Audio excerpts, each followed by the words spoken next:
Frères et sœurs en islam, nous remercions Allah pour ce rassemblement. C'est une occasion importante pour nous tous, de nous réunir pour la cause d'Allah, d'honorer une grande personne qui aimait Allah, son prophète et son cheikh, Maulana Cheikh Ibrahim Radil Anhu, et qui a su être un modèle exemplaire pour les musulmans. Parmi les meilleurs exemples pour les murides de Cheikh Ibrahim Radallah Anhu se trouve Cheikh Hassan Sissay Radallah Anhu. Il a tout donné à Allah Tabaraka Ta'ala, car il savait que tout lui appartient. Si tu sais que tout appartient à Allah et que tu le donnes à autre chose, tu as tort. C'est pourquoi Cheikh Hassan a consacré toute sa vie à Allah Tabaraka Ta'ala. Cela explique notre rassemblement aujourd'hui à New York, en ce moment précis. Nous ne sommes ni dans la dunya ni dans l'akira, mais au-delà de tout cela. Comme l'a dit Cheikh Ibrahim Radalam, son groupe et ses mourides cherchent ce qui est au-delà de la dunya et de l'akira. Allah Tabaraku Ta'ala. Si tu possèdes Allah, tu possèdes tout. Sans lui, tu n'as rien. Cheikh Hassan fut un modèle pour les musulmans. Il accomplissait ses obligations religieuses tout en étant un bon père, frère, voisin, un homme pieux et bienveillant. À mon arrivée d'Égypte, sans Cheikh Hassan, je n'aurais jamais aimé être parmi les gens. Je préférais la solitude, me consacrer au halwa, retraite spirituelle, et à la lecture. Un jour, je lui ai demandé la permission de faire halwa.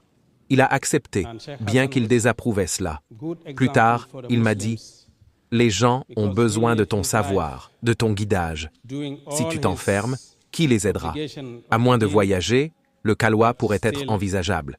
Mais ici, à Médine, ils ont besoin de toi. » Sayyidi Ali demanda un jour à Cheikh Ibrahim la permission de faire khalwa. Il lui répondit « Tu n'en as pas besoin. Tu obtiendras tout sans cela. » Cheikh Hassan m'a répété la même chose. Je ne mentionne pas cela pour me vanter, mais pour souligner l'enseignement. Si chacun s'isole, nous perdrons beaucoup. Nous avons besoin de guides, de pères, de professeurs. L'islam exige l'équilibre. Le khalwa est bénéfique, mais il faut de la modération. Cheikh Ahmed Al-Tijani a pratiqué le khalwa, mais avec mesure. Cela rejoint la sunna du prophète, paix sur lui, qui a instauré une fraternité entre les muhajiroun, migrants de la Mecque, et les ansar, habitants de Médine. Nous devons apprendre de leur amour et entraide, essentiel pour notre force aujourd'hui.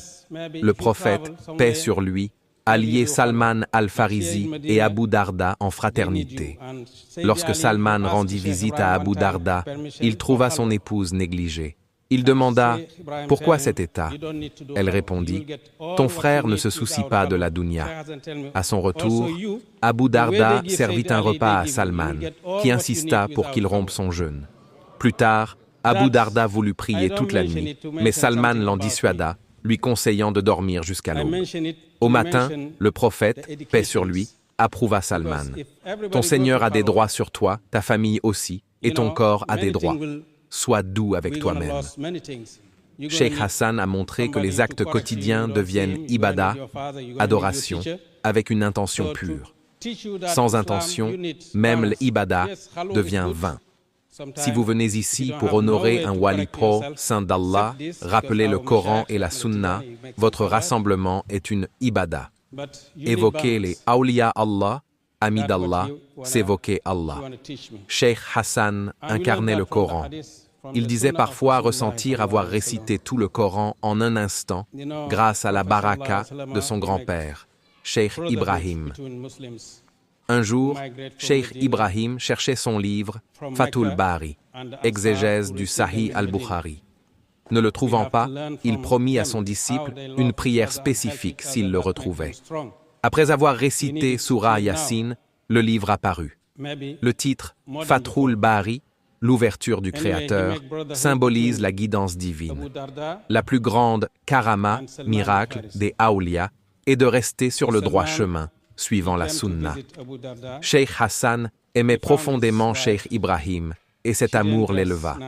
Comme le dit Cheikh Ahmad Al-Tijani, « Si tu aimes ton cheikh, Allah t'élèvera à son maqam, niveau spirituel. Le hadith rapporte, l'homme est avec ceux qu'il aime. Cheikh Hassan a consacré sa vie à guider, créant un pont entre l'Amérique, l'Afrique et l'islam. Dans ses poèmes, Cheikh Ibrahim priait « Ô Allah, ne limite pas la religion à des formes. Donne à mes murides la compréhension profonde de La ilaha illallah. La ilaha illallah englobe l'islam, l'iman et l'ihsan. Le prophète, paix sur lui, a dit « Quiconque le prononce avec sincérité entrera au paradis. » Cheikh Ibrahim insistait. Répétez-le sans cesse, par la langue, le cœur et l'âme. Même prononcer distraitement, le dhikr, rappel d'Allah, mène à la présence divine. Les mashayikh enseignent que le dhikr absent mène au dhikr présent, puis à l'annihilation, fana, en Allah. Le tawbah, repentir, commence par abandonner l'interdit et accomplir l'obligatoire. Le prophète, paix sur lui, se repentait 100 fois par jour. Cheikh Ibrahim soulignait « Repentez-vous à chaque instant, car même les élus doivent revenir à Allah. » La gratitude, shukr, préserve les bienfaits. Ce rassemblement est une gratitude pour Cheikh Hassan, un don d'Allah. En suivant ses pas, nous perpétuons son œuvre. Des disciples comme Cheikh Ali, Khalifa, Cheikh Aboul Fati, Cheikh Jerry et d'autres venus du Nigeria, Londres, etc., témoignent de cet héritage. Qu'Allah les récompense. Le tawbah a 3 niveaux. Abandonner l'interdit pour le commun, éviter le superflu pour l'élite et rechercher la présence divine pour les parfaits. Cheikh Ibrahim enseignait « Repentez-vous à chaque maqam, car même les prophètes se repentaient. Allah dit « Repentez-vous vers votre Seigneur. » Coran 66:8. Que ce rassemblement nous inspire à suivre Cheikh Hassan, à aimer comme il aimait et à incarner l'équilibre entre dunya et akhira.